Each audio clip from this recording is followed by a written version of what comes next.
అదే RTV app వార్తల్ని క్షణాల్లో చదివే అవకాశం ఉంటుంది. ఒక న్యూస్ పేపర్, ఒక టెలివిజన్ ఛానల్ మీ చేతుల్లో ఎప్పుడూ ఉంటాయి. మహబూబ్ నగర్ పట్టణంలోని శ్రీనివాస్ కాలనీ శ్రీ వాసవి కన్యక పరమేశ్వరి జయంతి వేడుకలు అంగరంగ వైభవంగా కొనసాగుతున్నాయి. ఇదే అంశంపైన మన దగ్గర వాసవి కన్యక పరమేశ్వరి దేవాలయానికి సంబంధించిన పండితులు ఉన్నారు. మిగతా విషయాలను అడిగే ప్రయత్నం చేద్దాం.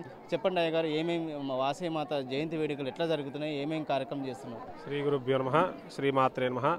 ఈరోజు శ్రీ వాసవి కన్యకా పరమేశ్వరి మాత జయంతి.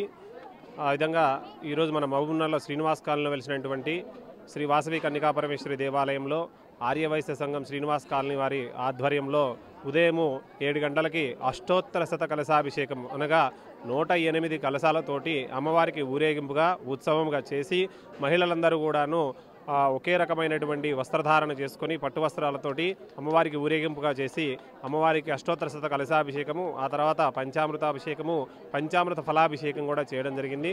ఆ తర్వాత పట్టు వస్త్రాలు సమర్పణ చేయడము, ఆ తర్వాత సామూహిక కుంకుమార్చనలు కూడా చేయడం జరిగింది.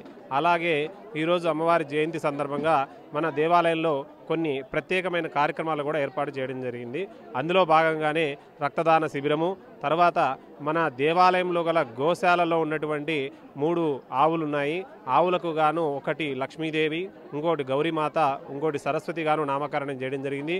అయితే ఒక ఆవుకి శ్రీమంతం, ఒక ఆవు కడుపుతోటి ఉండడం వలన, గర్భం ధరించడం వలన ఒక ఆవుకి 6వ నెల కావున 5వ నెల కావున శ్రీమంతం చేయడము, అలాగే ఇంకొక ఆవుకి ఒక కొడుకు అనగా కోడి దూడ పుట్టడం జరిగింది. అది కూడాను డోలారోహణము, నామకరణము చేయడం ద్వారా ఆ లోక కళ్యాణం కొరకు, అలాగే గో సంతతి పెంచుకోవడం కోసము ఈ కార్యక్రమాలను కూడా ఏర్పాటు చేయడం జరిగింది. అందులో భాగంగాను పెద్ద ఎత్తున భక్తులు రావడము, ఈ గోశాలలో పూజకు పాల్గొనడము, అలాగే అష్టోత్తర శత కలశాభిషేకంలో కూడాను భక్తులు ఎక్కువగా పాల్గొనడం జరిగింది. లోక కళ్యాణార్థం అమ్మవారి అనుగ్రహం కోసం ఈ కార్యక్రమాలన్నీ కూడా అందరి మీద అమ్మవారి అనుగ్రహం ఉండాలని చెప్పేసి, అందరినీ అమ్మవారి చల్లగా చూడాలని చెప్పేసి ఈ కార్యక్రమాన్ని కూడా ఏర్పాటు చేస్తూ జరుపుతూ ఉన్నాము. తర్వాత ముఖ్యంగా జయంతి వేడుకలు ఒక్కరోజు మాత్రం నిర్వహిస్తారా, ఎన్ని రోజులు నిర్వహిస్తారు ఈ కార్యక్రమాన్ని? ఈ రోజు అయితే మన కాలనీలో ఒక్కరోజు నిర్వహిస్తున్నాం. ఈరోజు మన కాలనీలో మన దేవాలయంలో ఒకరోజు పొద్దున ఉదయం 7 గంటల నుంచి రాత్రి 7-8 గంటల వరకు, సాయంత్రం కూడాను అమ్మవారికి పూజలు మరియు ప్రదోషకాల పూజలు, సాయంత్రం పల్లకి సేవ, భజన కార్యక్రమాలు కూడా ఉంటాయి.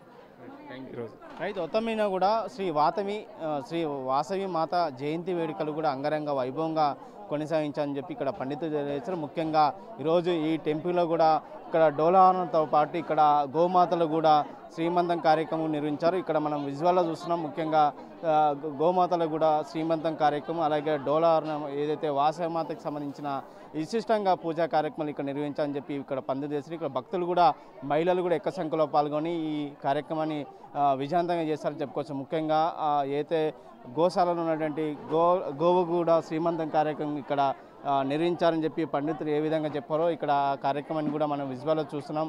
ముఖ్యంగా వాసవి మాత జయంతి వేడుకలు కూడా మహబూబ్ నగర్ పట్టణంలోని కూడా అంగరంగ వైభవంగా జరుగుతుందని చెప్పుకోవచ్చు. వాసవి మాతకు సంబంధించిన ఆరవయసులు కూడా ఈ దేవాలయాన్ని కూడా అంగరంగ వైభవంగా వేడుకలు నిర్వహించని చెప్పుకోవచ్చు. ముఖ్యంగా ఇంకో గోమాత కూడా ఏదైతే జన్మనిచ్చిన గోమాతకు సంబంధించి ఆవుదుడ కూడా ఇక్కడ పూజా కార్యక్రమం నిర్వహించారు. ఉత్తమీన కూడా ఏదైతే వాసవి మాతకు సంబంధించిన జయంతి వేడుకలు ఈ దేవాలయంలో ఒకరోజు కూడా నిర్వహించి అంగరంగ వైభవంగా నిర్వహించామని చెప్పి ఇక్కడ తెలియజేసిన పద్ధతి కనిపిస్తుంది. ఏదైనప్పుడు కూడా మహబూబ్ నగర్ పట్టణంలో కూడా శ్రీ వాసవి కన్యక పరమేశ్వరి మాత జయంతి వేడుకలు అంగరంగ వైభవంగా కొనసాగుతున్నాయని చెప్పుకోవచ్చు. నర్సింగ్రెడ్డితో రామకొండ, ఆర్టీ, మహబూబ్ నగర్. మరిన్ని వీడియోస్ కోసం ఛానల్ ని సబ్స్క్రైబ్ చేయండి. లేటెస్ట్ అప్డేట్స్ కోసం వాట్సాప్ ఛానల్ ని ఫాలో చేయండి.